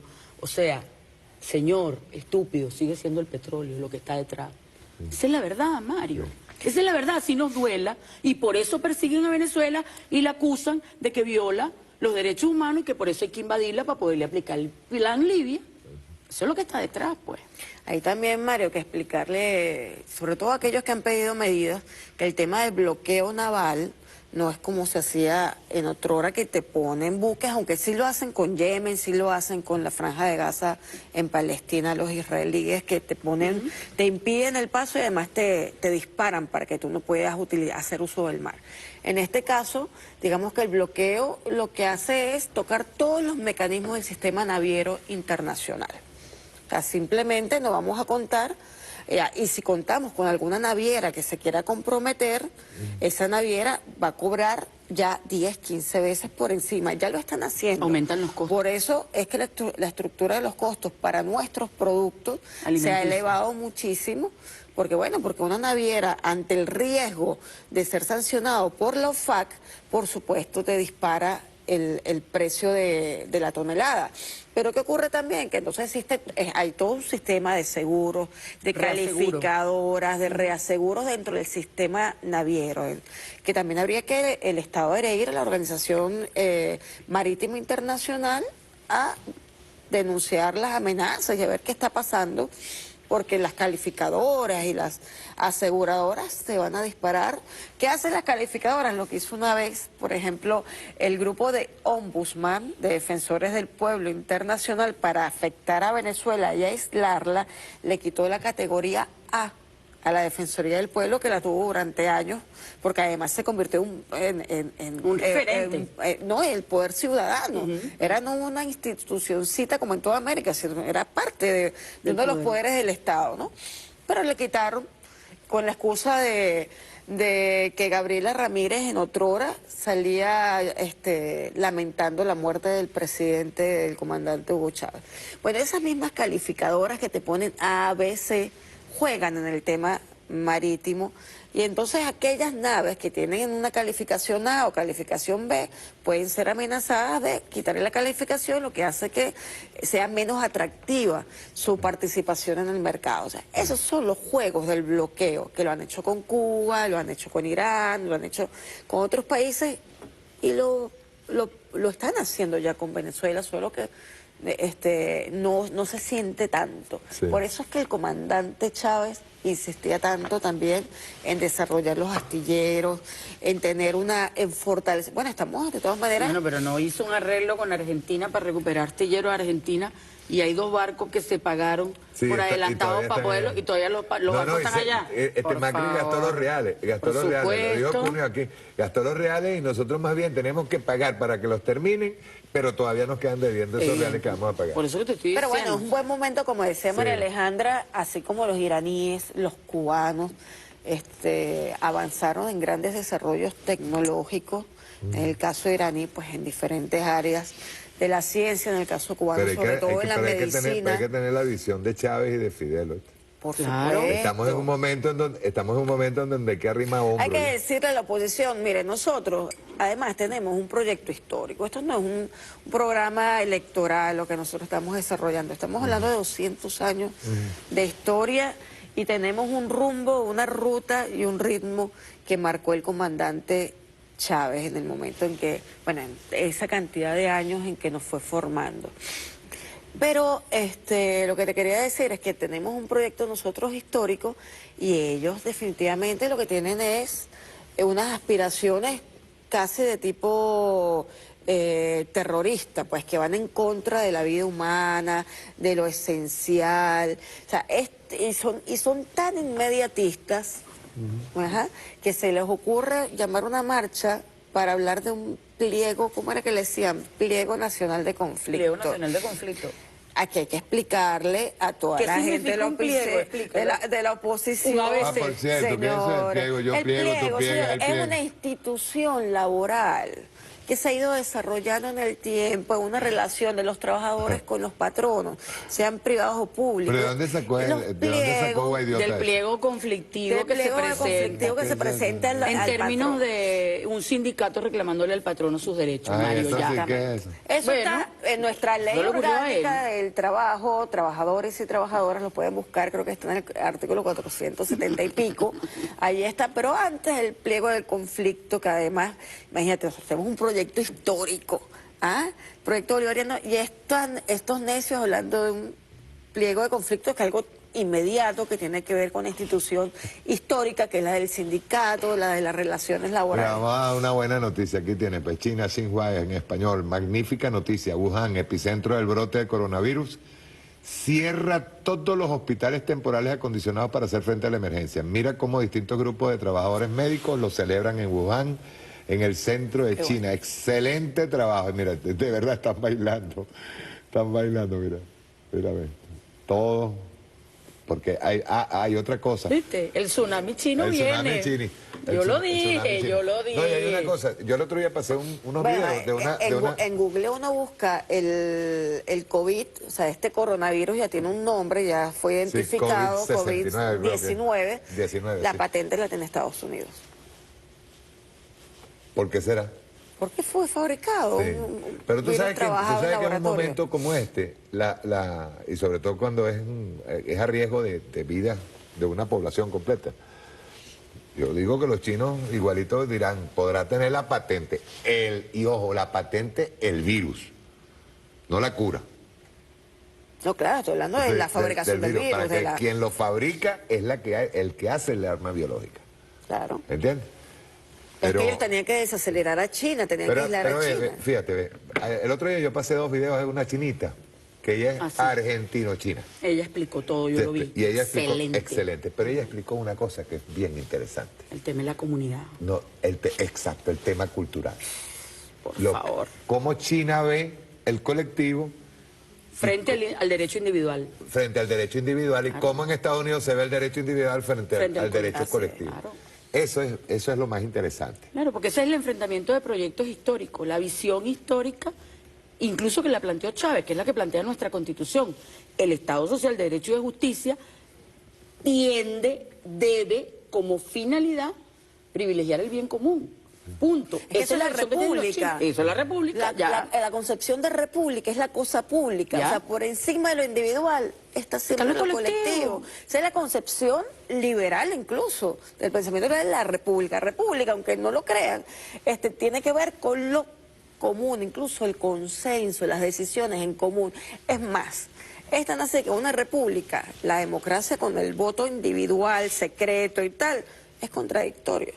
Porque en una república tú tendrías derecho a ir discutiendo y saber que tú te haces responsable de tu decisión, de decir, bueno, yo voté por Mario Silva, lo digo en cualquier parte, o voté por María Alejandra Díaz, o voté por Olga Álvarez, pero yo me hago responsable de esa elección, no es escondida, nadie me va a perseguir por ello, y lo vamos a hacer en conjunto, porque vamos a llegar a un acuerdo y vamos a decir, dentro de lo público, dentro de lo que nos interesa en común, cuál es el valor o el principio que debe prevalecer en esa decisión, y así se construye una patria.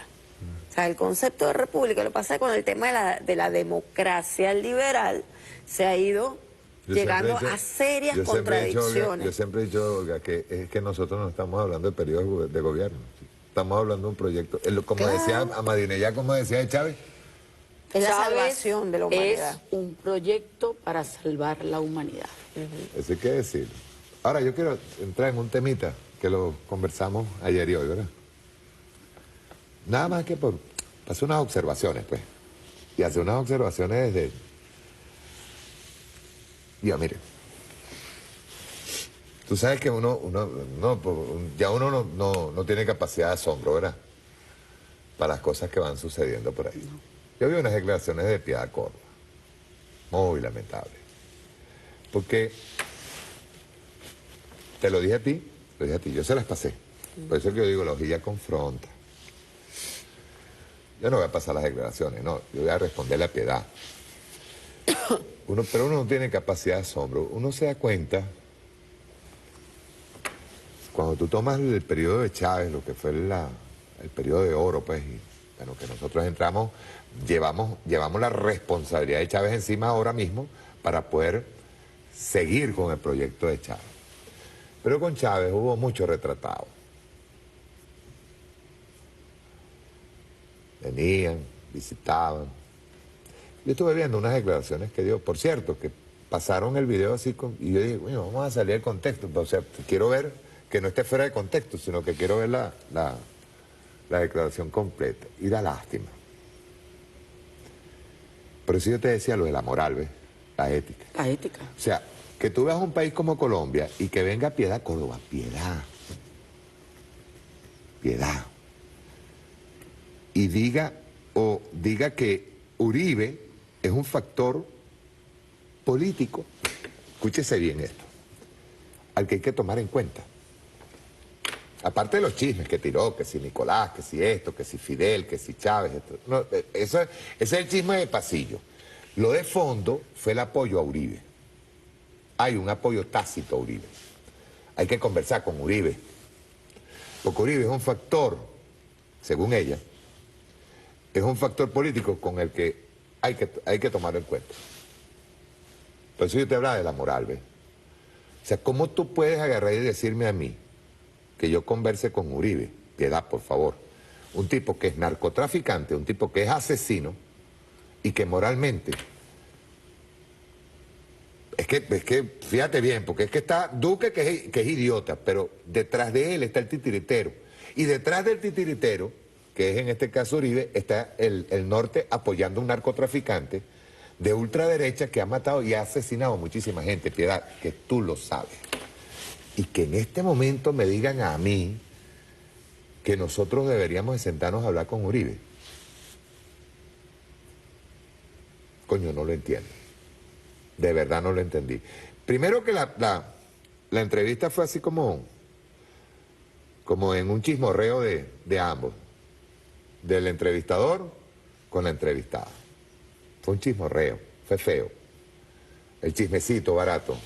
Dígame usted eso, yo del tiro agarré y pensé, yo le digo, hablar con Nicolás para que me dé una mina. No, que a Zapatero le dieron una mina, coño. O sea, es como tirarle barro a un país, Piedad, que te recibió con amor. A un país que ayudó, ustedes se acuerdan, ¿no? La liberación de los rehenes de acuerdos de paz. Y el proceso de paz. Que tú salgas, no solamente a decir lo de Uribe, sino que tú salgas a embarrar a la nación, a embarrarlo. Y de paso diciendo que tú de todos modos, que tú quieres a Nicolás Maduro, que tú quieres al país, que tú quieres a los venezolanos. Por eso que yo decía, nosotros tenemos gente que en algún momento vino, se retrató, nosotros abrimos las manos para abrazar a la gente, ¿no?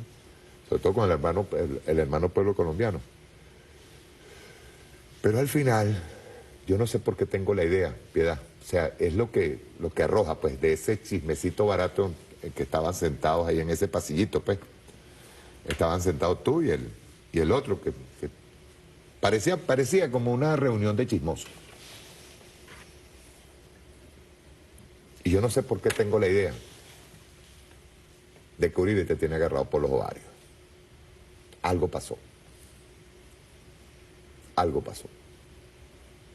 Porque no es esa nada más la declaración. Después, por curiosidad, empecé a buscar 2 o 3 entrevistas anteriores, de hace 2, 4, 5, 6 días, 7 días, 15 días.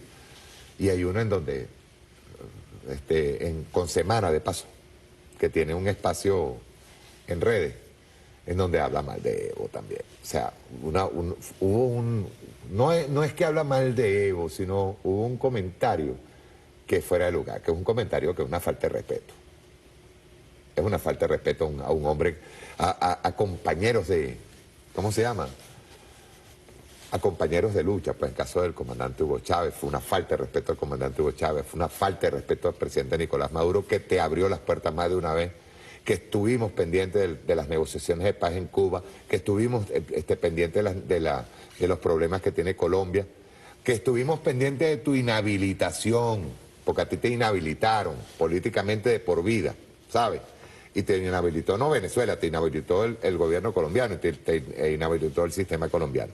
Y que tú termines haciendo ese pasecito corto de chismes baratos. No, Zapatero me dijo, una vaina que a la de los pelos. Zapatero me dijo que Nicolás le dio una mira. Como que si esto es así, pues sopláyanse botella, que llega Nicolás y dice, vamos a repartirte, esta mina se la voy a dar a Mario Silva, esta mina se la doy aquí a Olga Álvarez, a María Alejandra Díaz. Una vaina a la de los pelos. Y que Zapatero, porque eso fue otra falta de respeto, que Zapatero le dijo, no, yo estoy comprando todos los aparatos y todo para... O sea, una vaina que tú sabes, usted me disculpa, señora Piedad, de verdad se me cayó.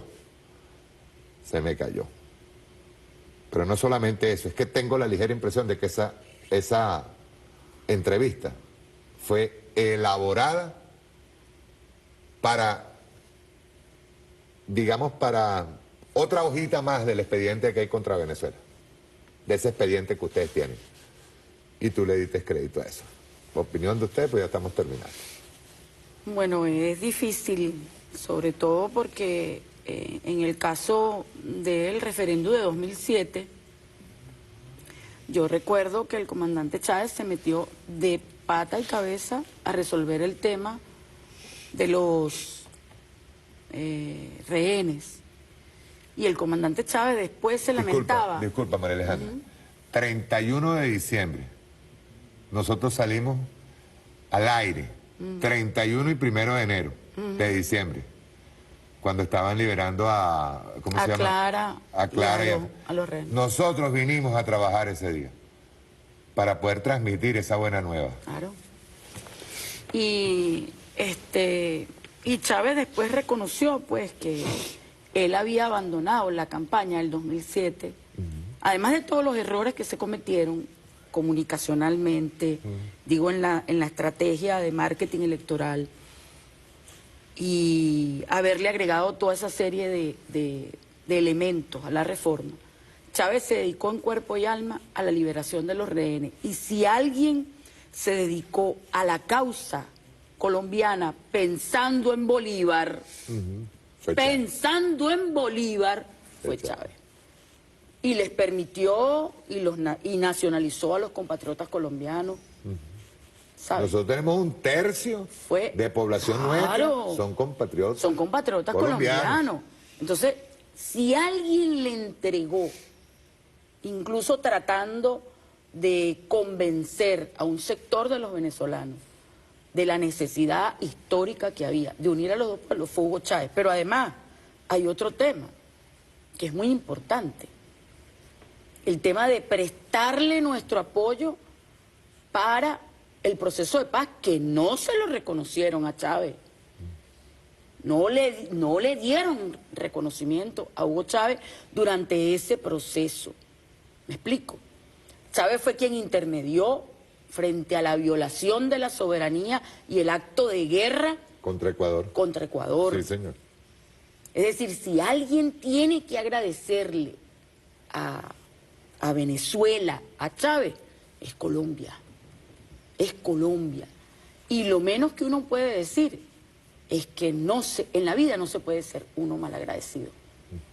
No se debe ser malagradecido con quien te abrió las puertas de su casa. Eso es lo único que yo tengo que agregar a este tema, porque sé además del amor, del corazón y del compromiso que Chávez le puso a la relación colombiana, sabiendo además quién era Uribe. Porque Uribe nos amenazó con que nos iba a invadir y que no lo había hecho porque le faltaba tiempo y Chávez le dijo, no lo hiciste porque te faltó bola. Te faltaron cojones. Sí. Así mismo, eso lo dijo Chávez. Yo estoy repitiendo las palabras de Chávez. ¿Ok? Entonces, si alguien incluso evitó esa guerra, fue Hugo Chávez. Si alguien te defendió, te amparó. Entonces tú no puedes, en un momento de debilidad de un amigo, echarle tierra para que se hunda más. Terrible, fue terrible. Los amigos se conocen en las malas. Sí, señor. Sí, entonces, terrible. bueno, es lo mínimo, pues, es lo mínimo. Yo rescato que a Colombia le borraron a Bolívar. Sí. Eso fue lo que pasó. Eso es mucho de la actitud de Santander, ¿sabes? Sí, o sea, lo que le ha pasado a Bolívar, a Colombia, es que no tiene identidad con Bolívar. Se lo borraron.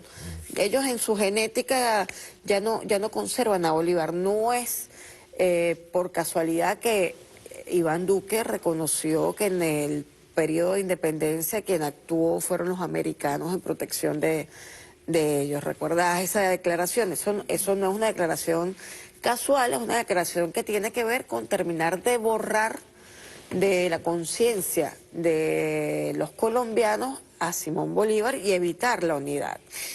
Qué triste, digamos, que en la política colombiana no se toma en cuenta aquel proyecto, aquel ideario de Bolívar de la unidad latinoamericana, de aquellas propuestas en la Carta de Jamaica, en el Congreso Anfictiónico de Panamá, que decía, vamos a poner en común nuestras amenazas y nuestras fortalezas, ¿no? Sino que simplemente a los colombianos les interesa, no, yo lo que quiero es que mantener buenas relaciones con Venezuela, no porque hagamos un frente común a las fortalezas y a las amenazas, sino porque el contrabando está dejando de existir en la frontera, me está afectando a mi gente que está en las zonas donde el Estado colombiano no se ocupa y ellos viven del Estado venezolano y con el cierre de frontera me lo estás afectando. O sea, en ese video que tú me pasaste, que habla de la preocupación de los ganaderos, que la llama... Sinuosa, la actitud es muy sinuosa, es muy ambigua. Que quieren que se abra la frontera en un momento, pero...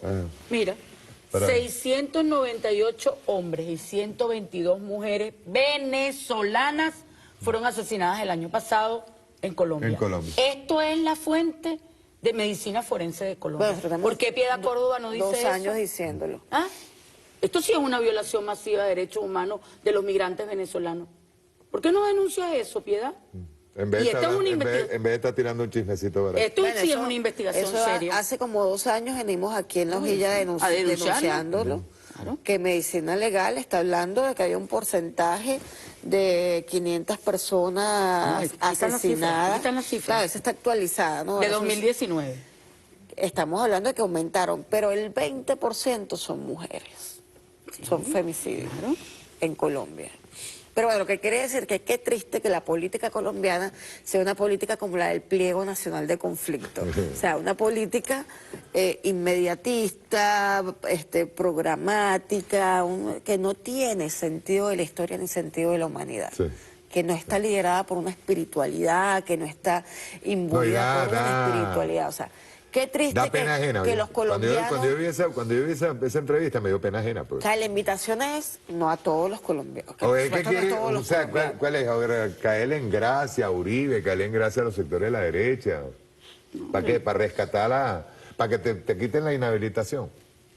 Ahora, nadie duda que de esa Colombia que sufre, esa Colombia excluida, de esa Colombia de la Guajira, que se le mueren los niños, de esa Colombia del Chocó, que han sido históricamente excluidos por negros, o de esa Colombia que ha sido afectada por los problemas del narco, de la sustitución del café por el narco, se levante alguien con pensamiento bolivariano. Yo lo voy a poner así bien claro, que se levante alguien con cojones y pensando en Bolívar. Así. Bolívar, porque yo creo que una de las herencias más tristes que tiene Colombia, incluso la oligarquía se ha encargado de borrar a Bolívar. De borrar a Bolívar y de enseñar la actitud de Santander como una actitud buena. Sí. Bueno, en este momento hay ejercicios militares en La Guajira con los gringos, el ejército colombiano. Ahí hay que estar muy pendiente. Yo le he dicho más de una vez, se lo digo ahorita, que Bogotá está ahí cerquita. Yo lo he dicho más de una vez, Bogotá está ahí, está a un paso. Ataquen. Y como yo sé que el lamebota o lameculo de Duque y el arrastrado del Uribe andan pensando que la única forma de salvarse de una condena por narcotráfico cuando no le sirvan al imperialismo gringo, es agarrar y tratar y el regañito que le tiraron el otro día a Duque, tienes que seguir fumigando, no, vale. El Trump presiona cuando sabe que los cultivos de coca subieron. ¿Por qué? Porque la demanda de drogadictos en Estados Unidos lo exige, lo pide, y además que eso es un negocio para Estados Unidos. Vamos a ser claros, eso es un negocio para Estados Unidos, pero yo se lo he dicho. Enfermo. No se les ocurra tocar suelo sagrado. Yo voy a repetir algo que dijo Diosdado hoy, porque lo ha repetido ya 2 o 3 veces y me encanta. Esa consigna es para mí preciosísima. La Lo de mejor hoy, que hay ahorita. la de hoy. La de hoy. La repitió ya por segunda vez. Y hay que decirlo, y la dijo mi general Padrino López también. Yo le digo, no toquen un puto centímetro de tierra venezolana. Bogotá está ahí cerquita, camarada. Ahí cerquita. Y yo sé que la oligarquía, que como buena santanderista es ambigua, igual que lo que está haciendo Pellada Córdoba, ambigua, sinuosa, debe estar diciéndole ahorita a Uribe y a Duque, déjense vaina, que Bogotá está aquí cerca. La tenemos cerquita. No se vuelvan locos. Como dijo Diosdado hoy, patria o muerte. Venceremos. Eso lo dijo Diosdado. Sí. Y hay que repetírselo ahora, a cada rato. Lo inició mi general Padrino López en un discurso reciente. Patria o muerte, venceremos. Y eso que no se les ocurra. Y los gringos lo han pensado muy bien. Vamos a dejarle ya porque ustedes terminen con el patria o muerte, díganme lo que es. No, bueno, patria o muerte venceremos. Ajá, ahí no queda otra. Pero ¿verdad que los gringos la tienen pensadita? Claro, ellos... porque ahora agarré a Bolsonaro, se lo llevaron 4 veces.